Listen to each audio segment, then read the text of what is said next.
Hello students, welcome back. तो students, आज हम बात करने जा रहे हैं प्रॉपर्टीज ऑफ एन एपी पर। ठीक है, तो चलिए हेडिंग डालते हैं, properties of an AP.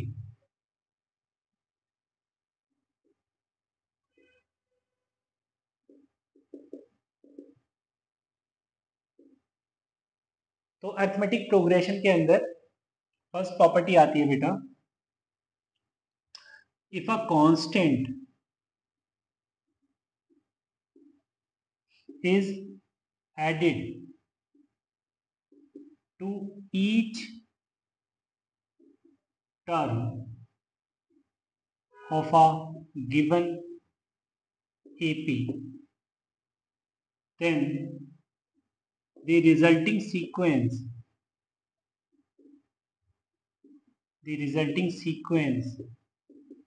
is also an AP।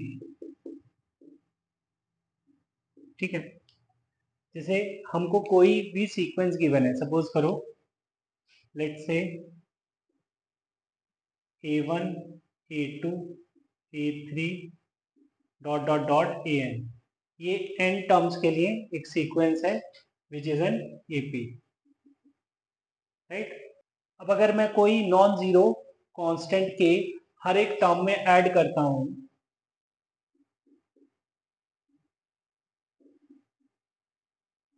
तो जो रिजल्टिंग सीक्वेंस बनेगा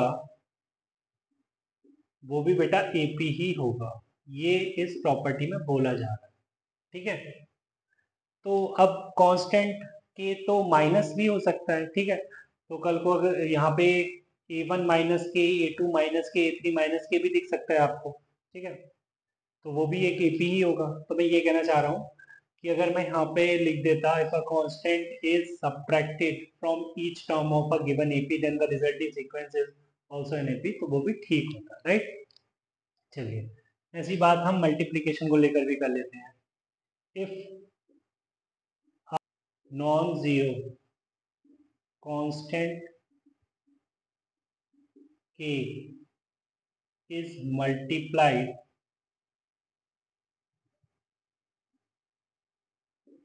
to each term of an AP, then the resulting sequence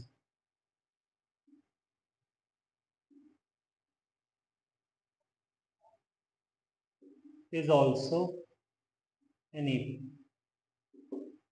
ठीक है बेटा, यहाँ पर कह रहे हैं लेट्स से गिवन एपी है A1 A2 A3 dot dot dot dot AN।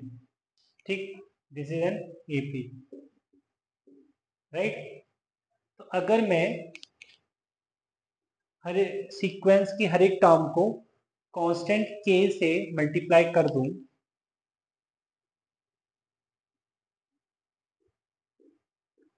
तो जो नया सीक्वेंस बनेगा वो भी एपी ही होगा, राइट। कल को ये के 1/k भी हो सकता है। ठीक है, मतलब वहां मैं कहना चाह रहा हूँ कि हर एक टर्म को मैं के से डिवाइड कर रहा हूँ, तभी मैंने यहाँ पे नॉन जीरो भी स्पेशली लिखा है। ठीक है, कि नॉन जीरो, तो के जीरो नहीं होगा उस केस में। तो अगर मैं के से डिवाइड करता हूँ हर एक टर्म को, देन जो नया सीक्वेंस बनेगा वो भी एपी ही होगा, राइट। चलिए, अब थर्ड पॉइंट पे बात कर लेते हैं बेटा। Third point is sum of terms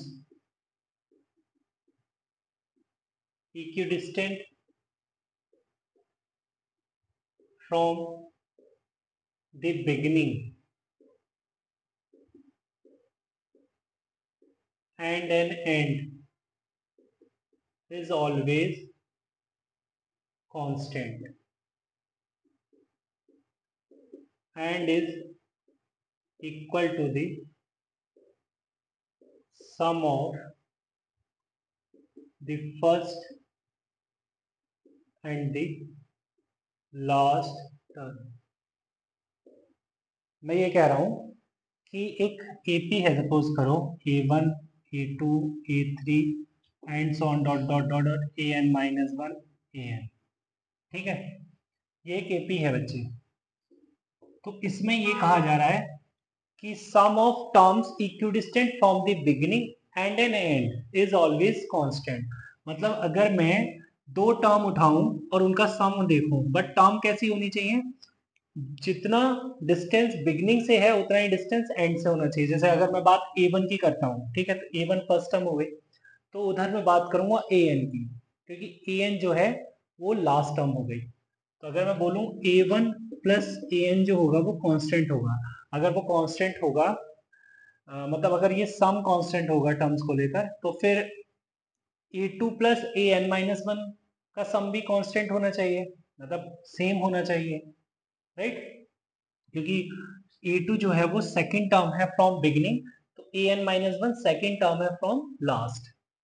तो ये किसके बराबर होगा, a2 plus an minus one, ठीक है। इसी तरीके से ये a3 किसके बराबर होना चाहिए, an माइनस टू के, राइट, एंड सो ऑन। और लास्ट में क्या लिखा है, and is equal to the sum of the first and the last term. हाँ, तो वो इसके बराबर ही है, ठीक है। चलिए, ये बात तो ठीक है, समझ आ गई। प्रॉपर्टी फोर्थ इज बच्चे, अगर ए बी सी तीन नंबर एपी में है, तो हम ये याद रखते हैं कि 2b is equal to a plus c होगा, है ना। ऐसा क्यों, क्योंकि जो है डिफरेंस जो है वो कांस्टेंट रहेगा, ठीक है। b minus a is equal to c minus b करेंगे तो ये 2b is equal to a plus c दिखेगा, ठीक है। Fifth, if log a1 log a2 log a3 dot dot dot dot log an, अगर बेटा ये AP में है, then a1 a2 a3 dot dot dot dot an ये GP में होगा। GP मतलब ज्योमेट्रिक प्रोग्रेशन, ये प्रोग्रेशन आएगा अभी आगे आएगा, ठीक है। अभी फिलहाल इतना जान लो कि अगर ये log a1 log a2 log a3 and so up to log an ये AP में है, देन ये a1 a2 a3 and so up to an ये GP में होगा, ज्योमेट्रिक प्रोग्रेशन में होगा, और vice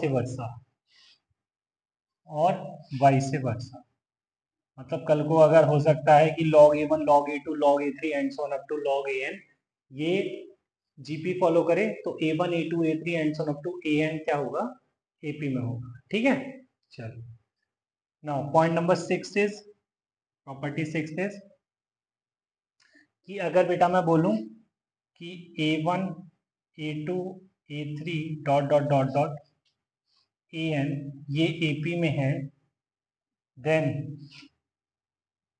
1 by a1 1 by a2 1 by a3 and so up to 1 by an, ये कौन सा प्रोग्रेशन बनेगा, HP, हार्मोनिक प्रोग्रेशन, ठीक है। हार्मोनिक प्रोग्रेशन की बात भी बेटा अभी आगे चल के होगी, ठीक। फिलहाल इतना समझ लीजिए, ओके। चलिए अब कुछ क्वेश्चंस पर बात करते हैं। चलिए बेटा, तो क्वेश्चन लिखा है, question is if a to the power x is equal to b to the power y is equal to c to the power z is equal to d to the power t, where a b c d are in gp। यहाँ पर बेटा a b c d जो है वो gp follow कर रहे हैं, then x y z t are in dash.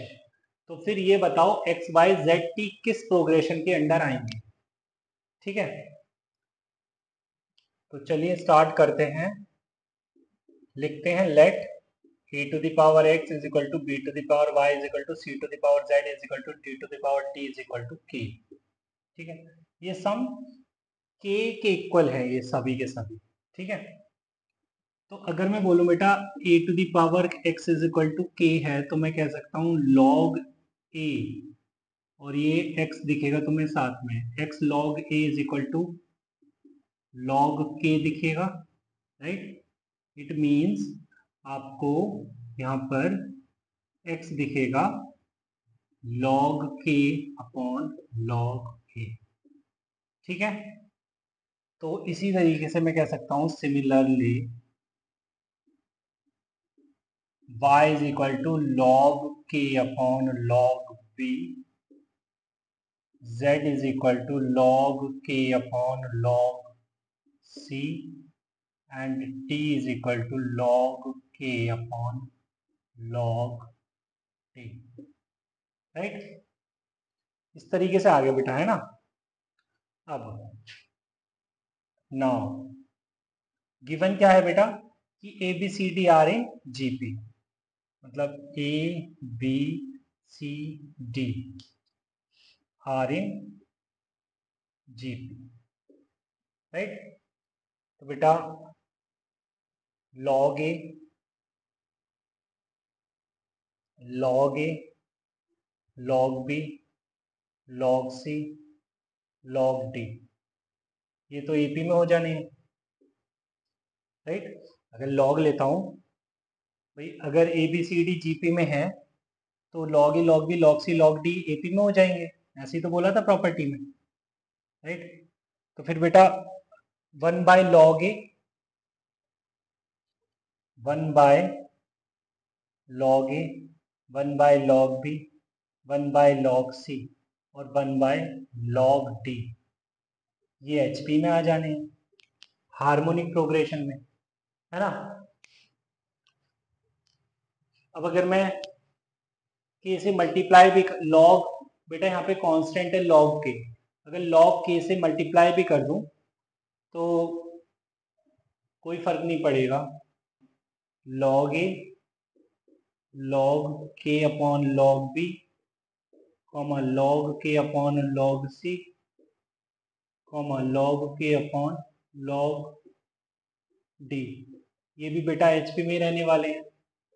और ये किसके बराबर है, एक्स वाई जेड टी, ये एचपी में रहने वाले, ठीक है। तो हार्मोनिक प्रोग्रेशन में है एक्स वाई जेड टी।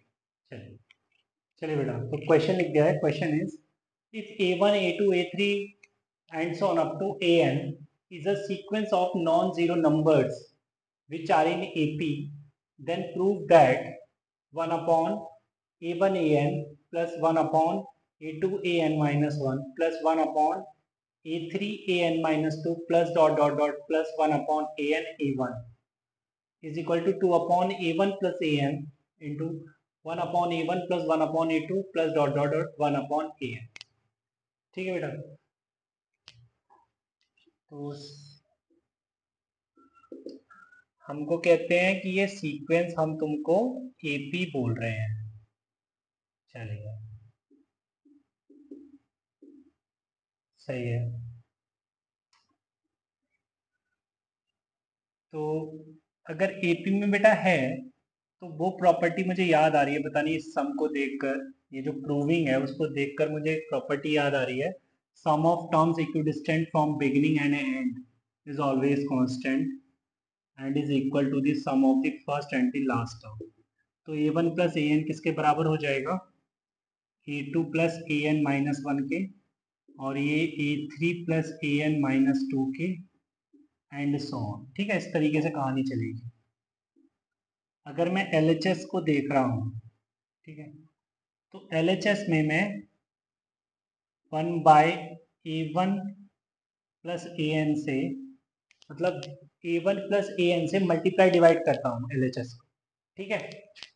तो ये कुछ समय ऐसा दिखेगा बेटा, a1 plus a n upon a1 a n plus a1 plus a n upon a2 a n minus 1 plus a1 plus a n upon a3 a n minus 2 plus dot dot dot a1 plus a n upon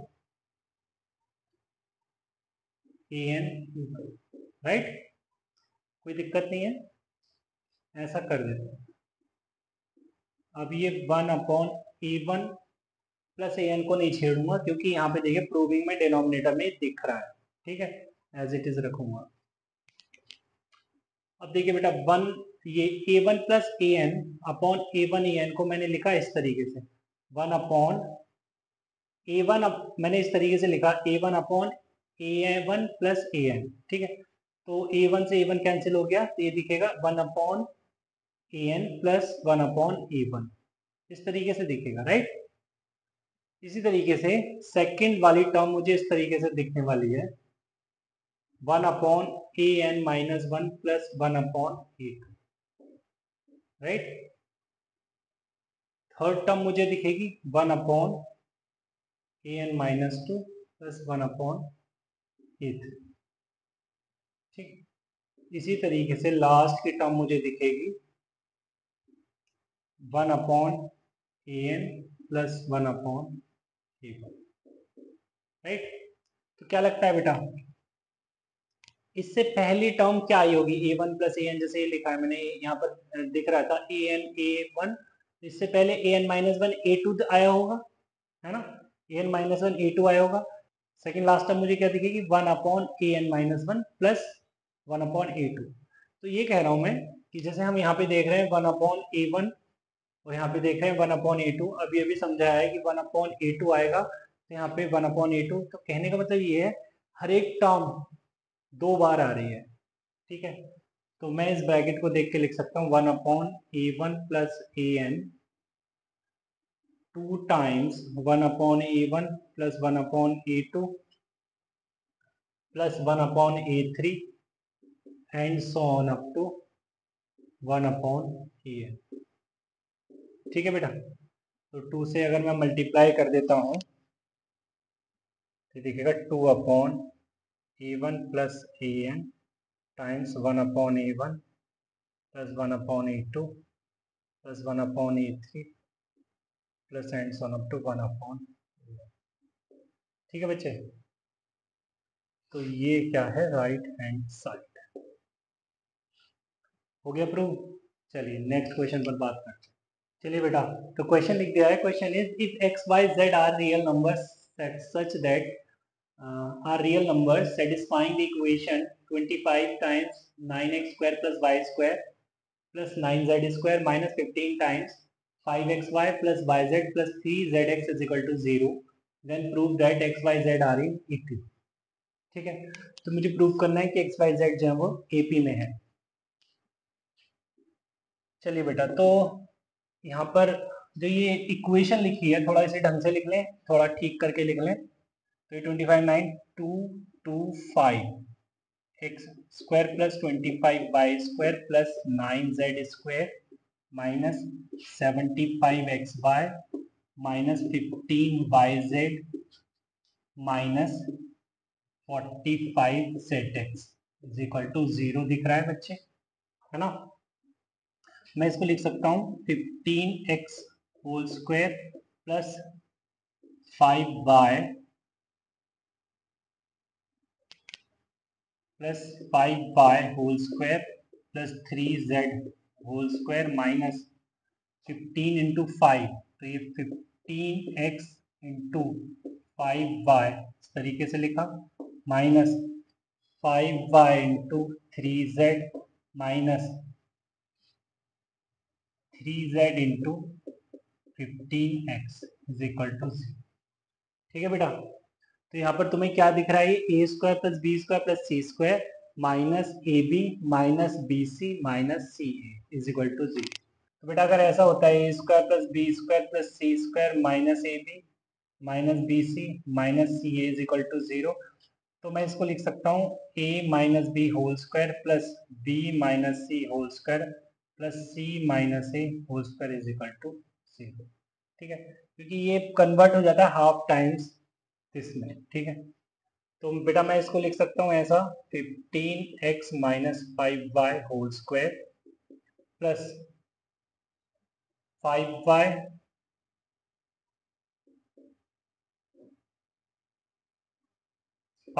minus 3z whole square plus 3z minus 15x whole square is equal to 0।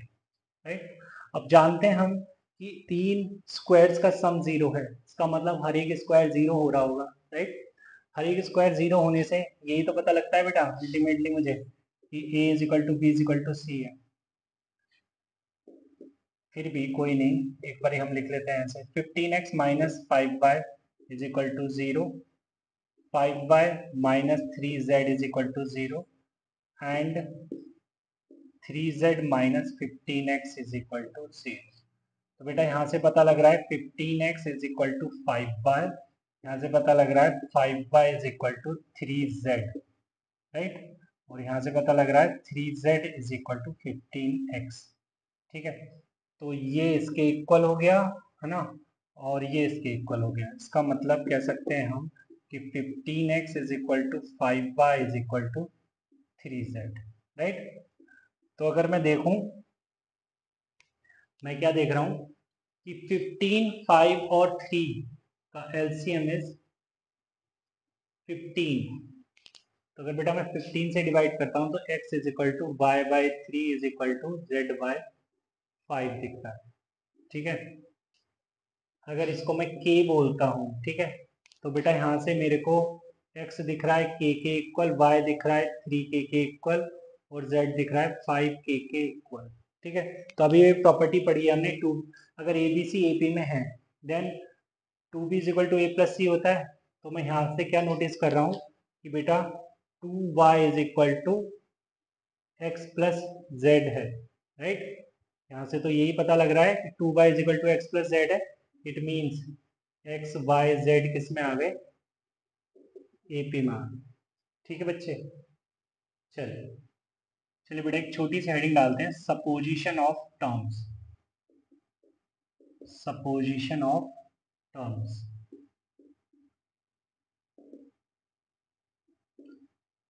क्या है कि मान लो कभी हमें terms को assume करना हो, number of terms को, ठीक है, तो किस तरीके से करेंगे। जैसे नंबर ऑफ टर्म्स है यहाँ पे, फर्स्ट कॉलम में नंबर ऑफ टर्म्स है, राइट, और इधर मुझे वो टर्म्स ही लिखनी है, और यहाँ पे पर्पस लिखते हैं। टर्म्स अगर बेटा 3 है, मान लीजिए नंबर ऑफ टर्म्स 3 हैं, तो हम किस तरीके से एज्यूम करेंगे उनको। और बात एपी में हो रही है बेटा, supposition of terms in an AP.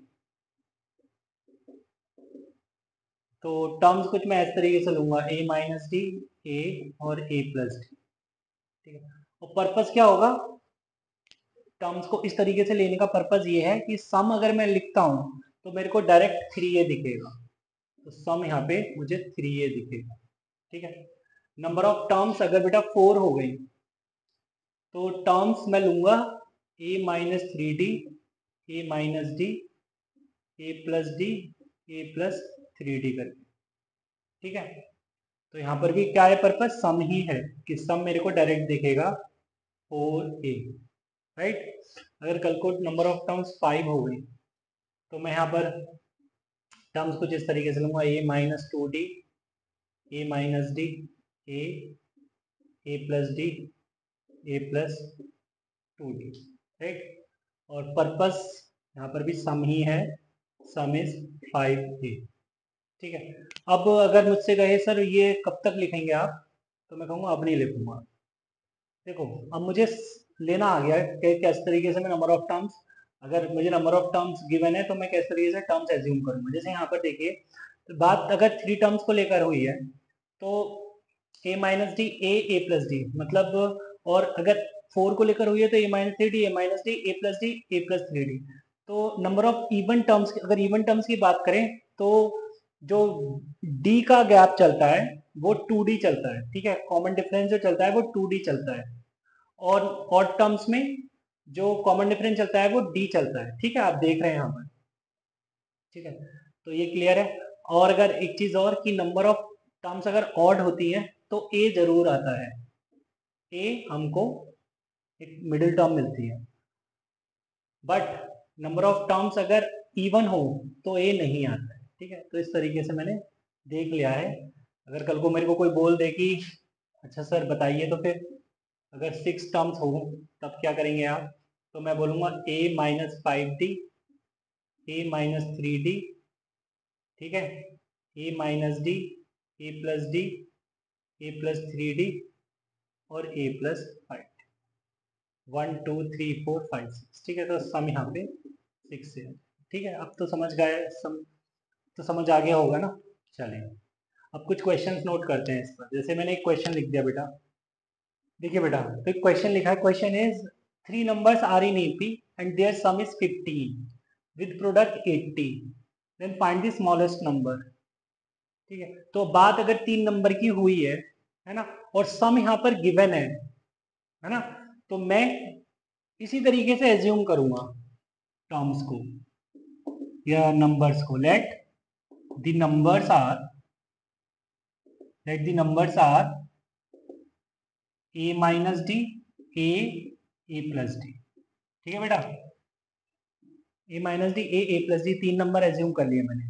Now according to question, a minus d plus a plus d, इन तीन नंबर्स का सम मुझे गिवन है, कितना है 15। और बेटा मैं देख रहा हूँ लेफ्ट हैंड साइड में मेरे को सम दिख रहा है 3a, तो 3a इज इक्वल टू 15, तो a आ गया 5, तो यहाँ से a मिल गया मेरे को। ठीक है, अच्छा वो कह रहे हैं प्रोडक्ट जो है तीन नंबर्स का वो 80 है। Also a minus D, A plus D कितना है 80, ए की वैल्यू यहाँ पुट कर दूं तो 5, ये हो जाएगा बेटा 5 माइनस डी, और ये हो जाएगा 5 प्लस डी, 80, 5 16 80, और ये हो गया 5 माइनस डी, 5 प्लस डी, ये हो गया 5 square minus D square, that is 25 minus D square is equal to 16। तो बेटा डी स्क्वायर आ गया है 9, तो बेटा यहाँ से डी आ गया है प्लस माइनस 3, राइट बच्चे, डी आ गया प्लस माइनस 3। अब देखिए बच्चे, हमको डी भी मिल गया है, हमको ए भी मिल गया है, तो हमें तीनों नंबर्स मिल जाएंगे, स्मॉलेस्ट नंबर। तो मैं बोलूं देयरफॉर नंबर्स आर, अगर मैं बोलता हूं डी को लेता हूं मैं 3, if D is equal to 3, first numbers are a minus d, that is 2, 2, 5 and 8, a plus d, है ना, and second if d is equal to minus 3, then numbers are, उस केस में ये a minus d मतलब ये 8 बन जाएगा, 8, 5, 2। तो यहाँ पे देख रहा हूं मैं स्मॉलेस्ट नंबर आ रहा है दोनों केस में, वो तो 2 आ रहा है। ठीक है, चलिए आगे चलते। चलिए बेटा, तो question is if interior angles of a quadrilateral are in AP with common difference 10 degree, then find all interior angles।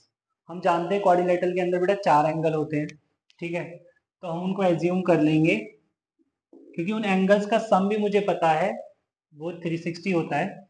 Angle assume कर लूंगा मैं, let angles are a minus 3d, a minus d, a plus d, a plus 3d।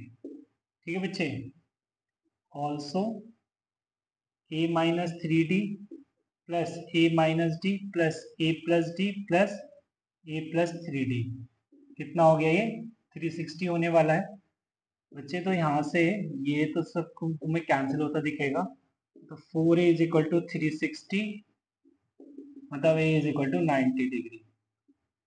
ठीक है, also जो बेटा common difference है, common difference है वो 10 डिग्री है, और इन एंगल्स के बीच में मुझे कॉमन डिफरेंस क्या दिख रहा है, यहाँ पे बच्चे गलती करते हैं, डी, डी नहीं है कॉमन डिफरेंस, यहाँ पे है 2d, तो बेटा डी मेरे को दिख रहा है यहाँ से 5 डिग्री। ठीक है, तो एंगल्स आर क्या क्या हो गए, a माइनस 3d मतलब 90 माइनस 3 इंटू 5, मतलब ये आ गया 75, 90 माइनस 5 ये आ गया 85। ठीक है, 90 प्लस 5 ये आ गया 95, और ये आ गया बेटा 90 प्लस 3 इंटू 5, ये आ गया 105, राइट। तो ये एंगल्स हमने निकाल दिए इंटीरियर। चलिए आगे चलते हैं। चलिए बेटा, तो question is let 4 numbers are in AP. जैसे ही मैंने पढ़ा ये कि भैया 4 नंबर्स एपी में हैं जिनका सम मुझे गिवन है, तो मैंने कहा let 4 numbers be A minus 3d A minus D A plus D A plus 3d। ठीक है, सबसे पहले मैंने ये लिखा, उसके बाद बोल रहे हैं आगे if sum of their squares is 120। Now according to question बात कर लें, सम ऑफ देयर स्क्वायर्स मतलब ए माइनस 3d का होल स्क्वायर प्लस ए माइनस डी का whole square plus a plus D का whole square plus a plus 3d का whole square 120। बेटा 120 आ रहा है ना, तो अगर ऐसा है, अच्छा उससे पहले एक चीज और भी तो है ना, इनका सम जो है वो तो 20 है, तो a minus 3d plus A minus d plus a plus D plus a plus 3d कितना है 20, राइट। तो minus 3d plus 3d minus d plus D cancel out, तो यहाँ से 4a इज इक्वल टू 20, मतलब a इज इक्वल टू 5। ठीक है, also यहाँ से बेटा ए स्क्वायर तो 4a स्क्वायर दिख रहा है मुझे। ठीक है, प्लस यहाँ पे 9d square 18d square D square, तो ये 20d स्क्वायर दिख रहा है मुझे, minus 6ad plus 6ad cancel out, minus 2ad plus 2ad cancel out, ये बेटा मुझे ये दिख रहा है कितना 120, जिसे मुझे a तो ऑलरेडी मिल चुका है, a कितना है 5, तो ये हो जाएगा 5 बाई 25 4 जा 100, तो बेटा ये 100 plus 20d square is equal to 120, मतलब 20d square is equal to 20। ठीक है, तो बेटा d मेरे को दिख रहा है प्लस माइनस 1, राइट। तो अगर मैं बोलूं कि भाई d अगर 1 है, if d is equal to 1, d 1 है, तो नंबर्स कुछ इस तरीके से दिखेंगे हमें, 5 माइनस 3, 5 माइनस 1, 5 प्लस 1, 5 प्लस 3। ठीक है, मतलब 2 4 6 8, तो मिडिल नंबर्स ये दिख रहे हैं 4 और 6। If d is equal to -1, तो उस केस में नंबर्स मेरे को दिखेंगे 5 प्लस 3, 5 प्लस 1, 5 माइनस 1, 5 माइनस 3, तो ये हो गया 8 6 4 2। तो आज ही मुझे जो नंबर दिख रहे हैं बीच के दो, वो 6 और 4 ही दिख रहे हैं, मतलब 4 और 6, therefore middle two numbers are 4 and 6। ठीक है बच्चे, चलिए आगे चलो। चलिए बेटा, तो क्वेश्चन लिख दिया है, if roots of any cubic equation are in AP then find the relation between its coefficient. तो कोफिशिएंट के बीच में क्या रिलेशन होगा वो मुझे बताना है, अगर रूट्स क्यूबिक इक्वेशन के एपी में है। तो मैंने कोई क्यूबिक इक्वेशन कंसिडर कर ली, let any cubic equation B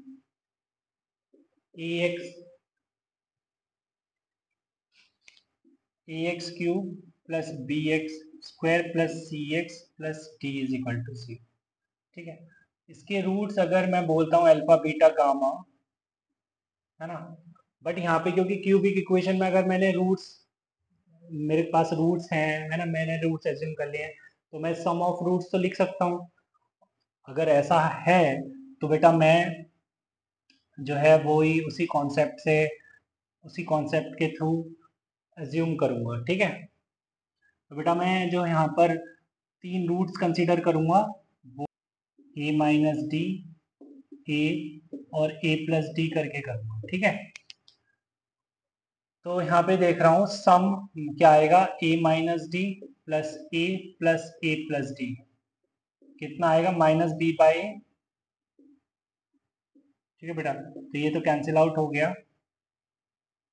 तो यहाँ से मैं कह रहा हूँ कि जो a है वो आएगा minus b by 3a, right.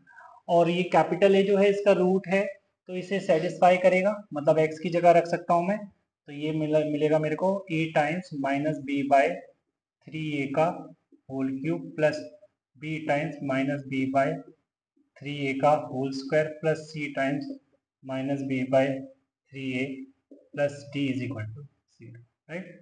तो ये हो गया कितना, minus a b cube upon 27a cube plus b cube upon 9a square minus b c upon 3a plus d is equal to c. ठीक है बच्चे, तो बेटा यहाँ से मैं अगर एलसीएम लेता हूँ 27a क्यूब एलसीएम आ जाएगा, तो यहाँ दिखेगा मुझे minus a b cube plus 3ab cube minus ये इधर आएगा 9a स्क्वायर, तो this is 9a square b c plus 27a cube d is equal to c, right. तो ये आ जाएगा बेटा 3ab cube minus a b cube that is 2ab cube minus 9a square b c plus 27a cube d is equal to 0। और एक चीज़ और कि यहाँ पर अगर मैं a कॉमन ले रहा हूँ, ठीक है, तो क्योंकि क्यूबिक इक्वेशन है तो कोफिशिएंट ऑफ एक्स क्यूब 0 नहीं हो सकता, मतलब a 0 नहीं हो सकता।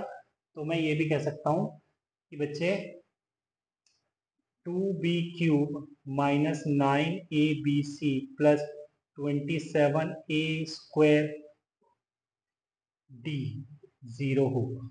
ओके, तो बेटा ये रिलेशन मेरे को दिख रहा है कोफिशिएंट्स में।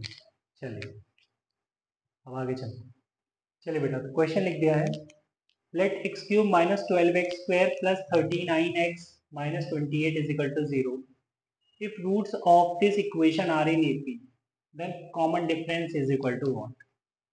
ठीक है, क्यूबिक इक्वेशन है, रूट्स में एज्यूम करूंगा कुछ वैसे ही जैसे लास्ट इक्वेशन के लिए किए थे। बेटे रूट्स हो गए यहाँ पे a माइनस डी ए और a प्लस डी, ठीक है ना। हमें पता है सम ऑफ रूट्स, अगर सम ऑफ रूट्स की बात करें तो बेटा मुझे क्या दिखता है, माइनस बी बाय मतलब 12 दिख रहा है, ठीक है। तो 3a इज इक्वल टू 12 मतलब a इज इक्वल टू 4।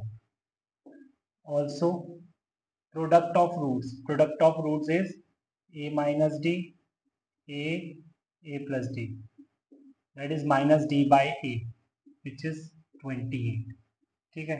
तो a की जगह मैं 4 रख देता हूँ, तो 4 इंटू ये हो गया a square minus D square मतलब 4 का square that is 16 minus D square is equal to 28। तो 4 7 ज़ा 28, ठीक है। तो 16 minus D square is equal to 7, तो बेटा यहाँ से डी स्क्वायर आ गया 9, ठीक है। तो डी क्या आ रहा है, प्लस माइनस 3। ओके, तो कॉमन डिफरेंस ही पूछा था मुझसे और कॉमन डिफरेंस मैंने निकाल दिया है दैट इज प्लस माइनस 3। चलिए बेटा तो इस क्लास में यहीं तक रखते हैं, मिलते हैं नेक्स्ट क्लास में, तब तक के लिए बाय बाय, टेक केयर।